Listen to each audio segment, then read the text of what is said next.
Hello my dear friends, hi, मैं सैयद साद आप सबको वेलकम करता हूं on my YouTube channel Roshi study. Show हम डिस्कस कर रहे हैं इंडो इस्लामिक कल्चर, जो कि आपके एएमयू, जामिया मिलिया और अदर वेरियस कॉम्पिटिटिव एग्जाम्स के लिए काफी ज्यादा इंपॉर्टेंट है। देन प्रीवियस लेक्चर में हमने डिस्कस किया था बैटल ऑफ ट्रेंच के बारे में, जिसको कि गजवाए खंदक या फिर गजवाए आजाब के भी नाम से जाना जाता है। और यहाँ पर हमने डिस्कस किया था कि इस बैटल का बैकग्राउंड क्या था, बैटल कैसे हुई और देन उसके कॉन्सिक्वेंसेस क्या रहे। तो अगर आप ये लेक्चर देखना चाहते हैं तो इस वीडियो के डिस्क्रिप्शन में जाकर प्लेलिस्ट के लिंक को फॉलो करें। नाउ इस लेक्चर में हम डिस्कस करेंगे ट्रीटी ऑफ हुदैबिया को, यानी कि सुलह हुदैबिया, जो कि बैटल ऑफ ट्रेंच के बाद एक बहुत ही इंपॉर्टेंट लैंडमार्क डील थी between the Quraysh and Muslims of Medina.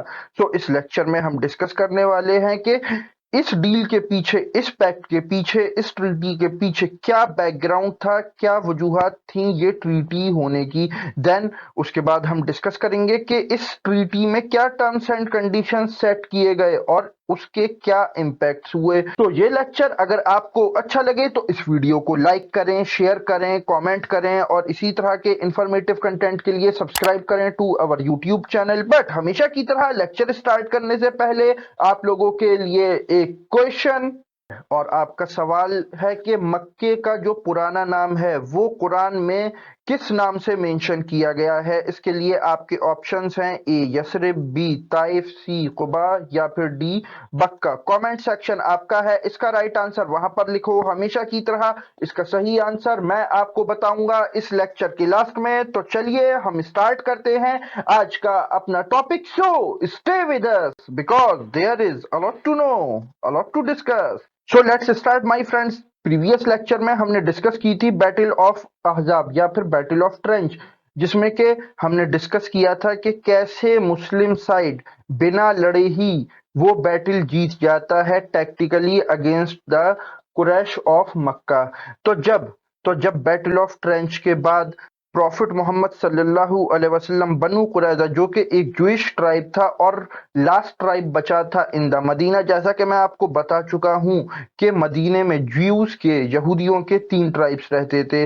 और बैटल ऑफ बदर के बाद बनु कैनुका को, बैटल ऑफ ओहद के बाद बनु नजीर को और बैटल ऑफ ट्रेंच के बाद बनु कुरैजा को प्रॉफिट मोहम्मद सल्लल्लाहु अलैहि वसल्लम ने निकाल दिया था, क्योंकि उनका joint defence pact of Medina था विद द मुस्लिम्स, जिसके अकॉर्डिंग ज्यूज को मुस्लिम्स के साथ मिलकर कुरैश का, जो मक्का के कुरैश थे, उनका सामना करना था। बट तीनों बार ही प्रॉफिट मोहम्मद सल्लल्लाहु अलैहि वसल्लम को उन्होंने धोखा दिया।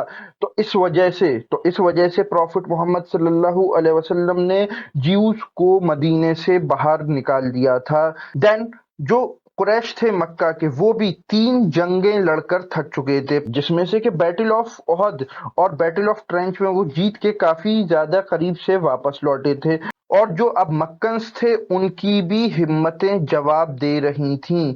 देन वो यहाँ पर अब अपने आप को रीऑर्गेनाइज करने के लिए against the Muslims of Medina एक डील साइन करते हैं, जिसको कि हिस्ट्री में ट्रीटी ऑफ हुदैबिया के नाम से जाना गया। तो ये ट्रीटी हुई कैसे, आइए इसका पूरा बैकग्राउंड हम इस लेक्चर में डिस्कस करने वाले हैं। तो देखो, प्रॉफिट मोहम्मद सल्लल्लाहु अलैहि वसल्लम after the battle of trench एक दिन ये ख्वाब में देखते हैं कि वो मक्के में काबे का तवाफ कर रहे हैं। सो माय फ्रेंड्स, जो नबी का ख्वाब होता है वो वही होता है।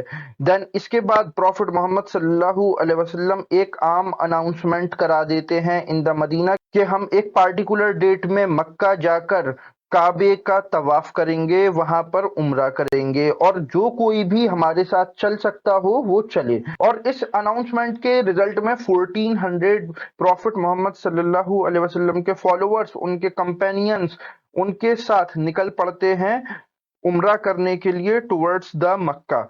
देन जब कुरैश को ये खबर मिलती है कि प्रॉफिट मोहम्मद सल्लल्लाहु अलैहि वसल्लम मक्का आ रहे हैं, तो वो उनको मक्के से पहले ही एक जगह जिसका नाम हुदैबिया है वहां पर रोक लेते हैं। ये देखकर प्रॉफिट मोहम्मद सल्लल्लाहु अलैहि वसल्लम अपने सन इन लॉ और अपने क्लोज कंपेनियन हजरत उस्मान रजी अल्लाह ताला अन्हु को अपना डेलीगेट बनाकर, अपना रिप्रेजेंटेटिव बनाकर मक्का भेजते हैं कि तुम तुम कुरैश से जाकर बताओ कि हम यहाँ पर सिर्फ उम्रा करने आए हैं। देन हजरत उस्मान रजी अल्लाह ताला अन्हु, जो कि बनु उमैया ट्राइब से बिलोंग करते थे, वो ये मैसेज लेकर जाते हैं मक्का, और वहां पर जो उनका ट्राइब था बनु उमैया, वो उनको उनकी खातिर करने के लिए रोक लेते हैं।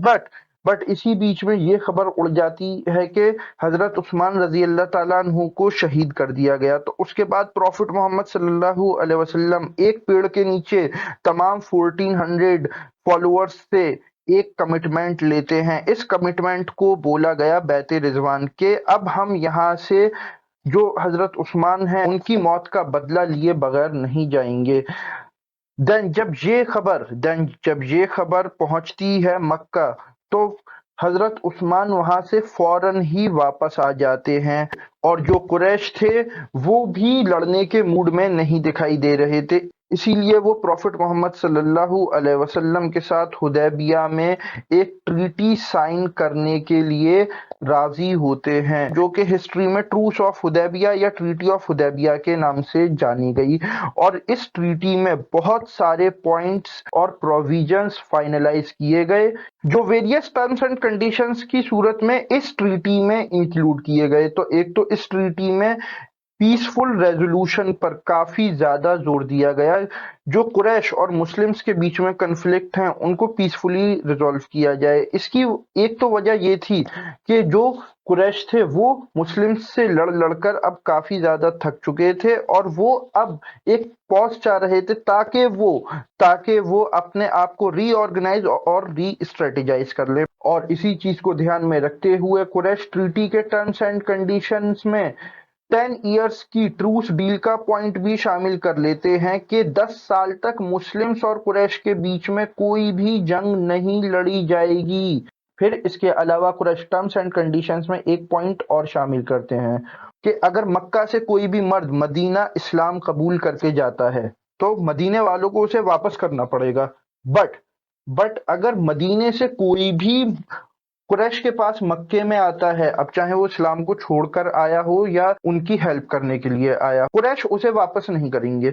ये एक ऐसी कंडीशन थी कि जिस पर जो मुस्लिम्स थे वो राजी नहीं हो रहे थे, बट प्रॉफिट मोहम्मद सल्लल्लाहु अलैहि वसल्लम इस पॉइंट को भी एक्सेप्ट कर लेते हैं, और उनके साथ मुस्लिम्स भी डिसएग्री करते हुए इस एग्रीमेंट को मान लेते हैं।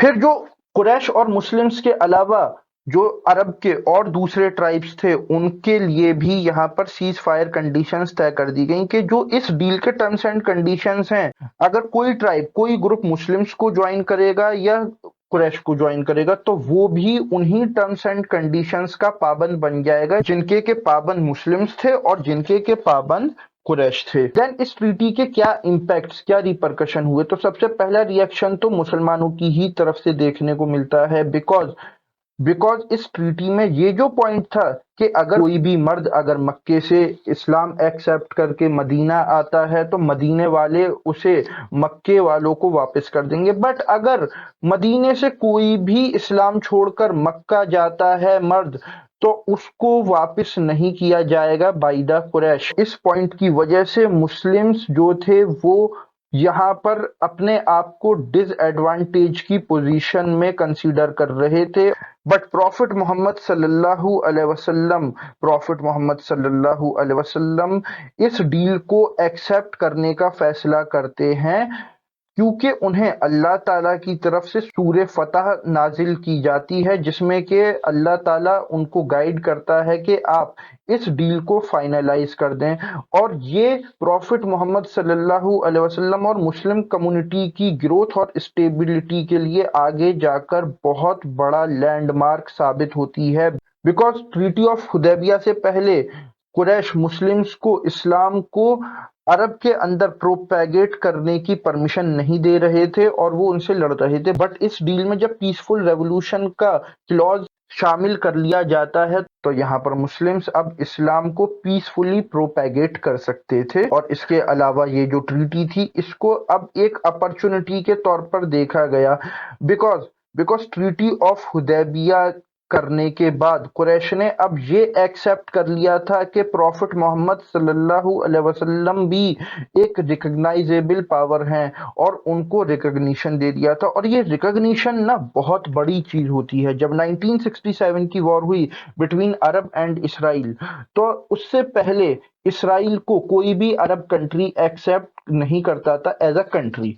बट जब 1967 की वॉर में इसराइल ने इजिप्ट, जॉर्डन और सीरिया को हरा दिया एक साथ, तो उसके बाद इजिप्ट और जॉर्डन ने इसराइल को एक्सेप्ट कर लिया, उसको रिकॉग्नाइज कर लिया, जिसकी वजह से जिसकी वजह से इसराइल को बाद में बहुत सारे और जो कंट्रीज थे जो कि इसराइल के अगेंस्ट थे और वो नॉन मुस्लिम्स थे, उन्होंने भी इसराइल को एक्सेप्ट कर लिया। बिकॉज अब जब मुस्लिम्स कंट्रीज ही इसराइल को एक्सेप्ट कर रहे हैं, तो उन्होंने भी एक्सेप्ट करके इसराइल के साथ बिजनेस करना और हर तरीके के लेन देन करना स्टार्ट कर दिया। तो ये रिकॉग्निशन ना बहुत बड़ी चीज होती है। इसीलिए प्रॉफिट मोहम्मद सल्लल्लाहु अलैहि वसल्लम ने ये ट्रीटी साइन की और इसके नतीजे में कुरैश ये रिकॉग्नाइज कर लेते हैं कि प्रॉफिट मोहम्मद सल्लल्लाहु अलैहि वसल्लम अरब की अब एक पावर हैं और उनको किनारे रखकर कोई भी नेगोशिएशन नहीं की जा सकती। और इस ट्रीटी के साइन होने के बाद ही प्रॉफिट मोहम्मद सल्लल्लाहु अलैहि वसल्लम पहली बार अरब से बाहर जो किंग्स थे, जैसे कि नेगूस ऑफ इथोपिया, या फिर बाइजेंटीन एम्पायर के जो बादशाह थे हेराक्लियस, या ईरान के जो शाह थे उस टाइम पर, उनको प्रॉफिट मोहम्मद सल्लल्लाहु अलैहि वसल्लम लेटर्स भेजते हैं इस्लाम एक्सेप्ट करने के लिए। बिकॉज अब प्रॉफिट मोहम्मद सल्लल्लाहु अलैहि वसल्लम एक ताकत थे और उनको इस्लाम को प्रोपेगेट करने का मौका मिल चुका था। फिर इस ट्रीटी के रिस्पेक्ट में बहुत सारे ट्राइब्स जो कि पहले से इस्लाम की तरफ अलाइंड थे, मुस्लिम्स की तरफ अलाइंड थे, बट वो कुरैश की वजह से सामने खुलकर नहीं आ रहे थे, तो अब वो भी क्योंकि पीसफुल रेजोल्यूशन का क्लॉज साइन किया जा चुका था और यहाँ पर मुस्लिम्स को इस्लाम की टीचिंग्स को प्रोपेगेट करने का, फैलाने का मौका मिल गया था।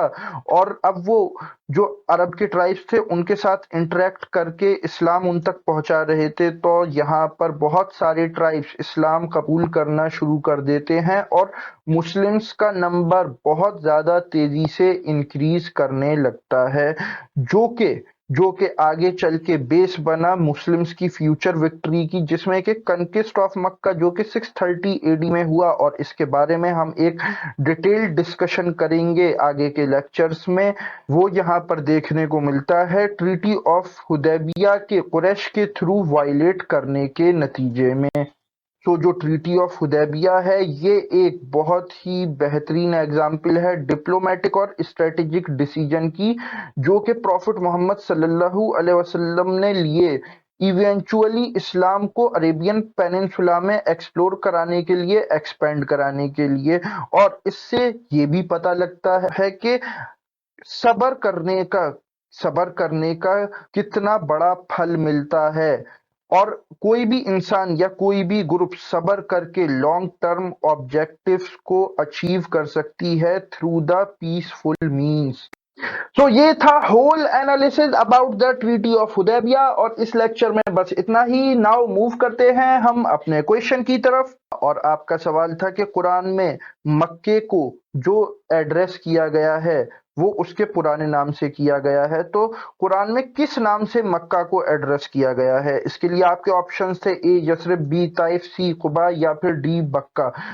सो माय डियर फ्रेंड्स, इसका राइट आंसर है डी बक्का। देन नेक्स्ट लेक्चर में हम एक बहुत ही इंपॉर्टेंट बैटल डिस्कस करने वाले हैं जिसका नाम है बैटल ऑफ खैबर, जो कि हुई थी मुस्लिम्स और ज्यूज के बीच में।